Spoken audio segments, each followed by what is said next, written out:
Welcome the panel again. Now, my next question is going to Dylan. Where this year we've had a few players that have been delisted. Who are the unlucky players to have left the Eagles this year, and why?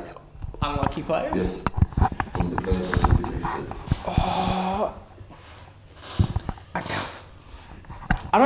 I honestly don't think there was very many unlucky players.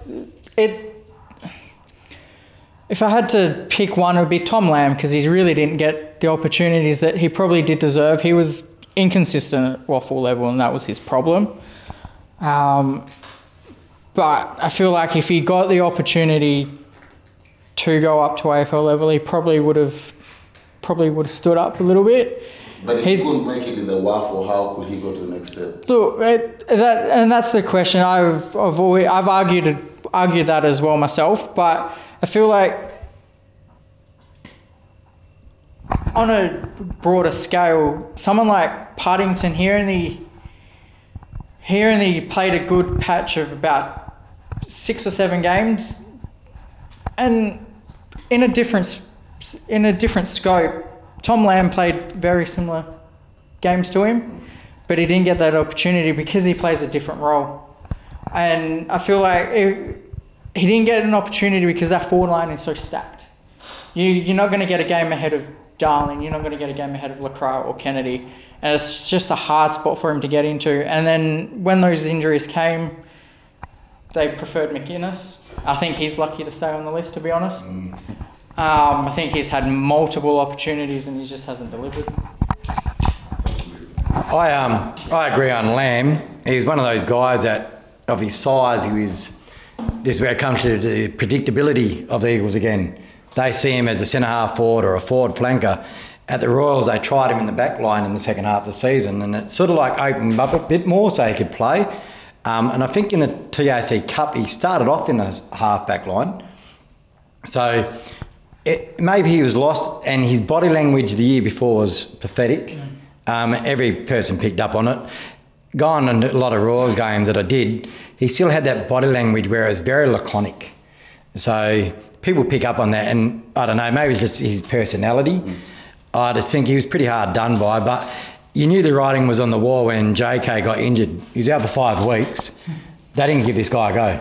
They didn't even give him a spot. You know, they put him on the emergency once. So he's probably the most unluckiest, and now he's having a shot at St Kilda. So good luck to him. And the word is that we might pick him up as a rookie. So my question to that is, why pick him up as a rookie if you couldn't give him a go when he was on the main list? So that to me just defeats the purpose. Like Dylan just said, McInnes, very lucky. One of the nicest guys you can meet, but very lucky. He's been on the list for 6-7 years. He'll probably, he didn't have that bad a year, but after round 10 he couldn't get back in, and now he's gone. So there's a couple of guys that should have gone that we all like to say, but when you say it, people jump on you. It's your opinion. But that's your opinion, you know, and some guys should have gone, but they didn't. They're still on the list. Like to me, Malcolm Carpenter's been on the list 5 years. He played 4 games, and to me, if you've been on the list 5 years and you've played 4 games, well, to me, that's time up. Go to another club, or ask to go to another club, or get delisted. That's my opinion. So. Now, Steve, I was talking to you before.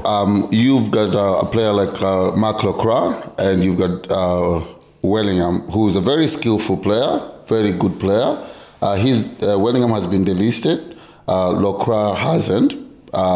Wellingham, I think he's very skillful, but maybe just the discipline part. Would you have let Lacroix go to keep Wellingham on the books? I know they play a different role, or what would you have been your take on that?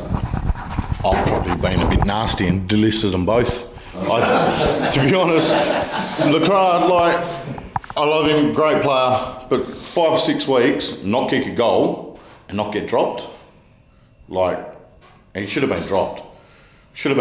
And he should have been made like everybody else. Go back, go to the waffle, get your form back.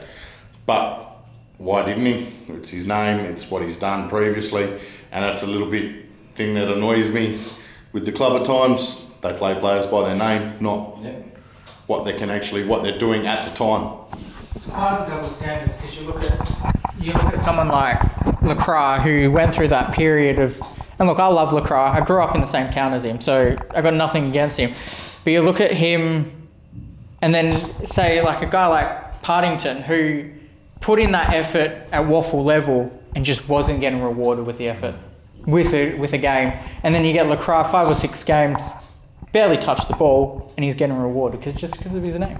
And you can have a look at other things like Rioli was a person that could go in his position but got injured. Yeah. Waterman was coming back from injury. Now, to me going forward, that Waterman, this kid he's got class. He should be in our forward line next year. So will Lacroix keep him out of a position next year? I know he's a bit taller than that, but he can play that position. And like again, Carpenter, was he doing enough to get a go? So maybe he's a victim of his name. He was getting a game because of his name, and that was it. I'm sure there's a lot of different opinion out there, but we'll have to cut it short and move on to the next question. Thank you, guys.